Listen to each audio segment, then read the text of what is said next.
কষ্টের অভ্যস্ত আমি কিন্তু কখনো হাল ছাড়িনি। জীবনে কিছু কষ্ট পুষে রাখলেই সত্যিকারের শক্তি আসে। কষ্ট তো শুধু সময়ের ব্যাপার, সাফল্য আসবেই একদিন। তুমি চলে গেছো কিন্তু কষ্ট আজও আমার সঙ্গী। কখনো কখনো কষ্ট আমাদের শিখিয়ে দেয় আসল ভালোবাসা কিসে। যতটা কষ্ট পেতে চেয়েছিলাম তার চেয়ে অনেক বেশি পেয়েছি। কষ্ট ভয় নিয়ে চলার মাঝেই সত্যিকারের দৃঢ় তৈরি হয়। কষ্টের পথেও আমি হাঁটছি কারণ জানি একদিন মুক্তি আসবে।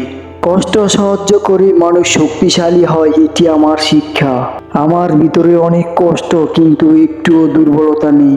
যতটা কষ্ট সয়ে চলছি তার ফল একদিন হয়তো পাবো। কষ্ট একে অপরকে শক্তি দেয়, জীবনকে আরো সুন্দর করে। কষ্ট যেন আমার একমাত্র বন্ধু, কিন্তু আমি তার কাছে হেরে যাই না। প্রতিটা কষ্ট আমাকে আরো বড় কিছু হওয়ার প্রেরণা দেয়। কষ্ট তোলার পর যখন হাসি আসে তখন তার মূল্য বোঝা যায়। যতই কষ্ট পাবে মনে রেখো তুমি একদিন ঠিকই এগিয়ে যাবে। কষ্টের মাঝে নিজেকে হারিয়ে ফেলেও একদিন আবার ফিরে পাবো। কষ্ট সহ্য করাই জীবনের আসল শক্তি। কষ্টকে কাটিয়ে উঠে একদিন তুমিও আরো ভালো মানুষ হয়ে উঠবে।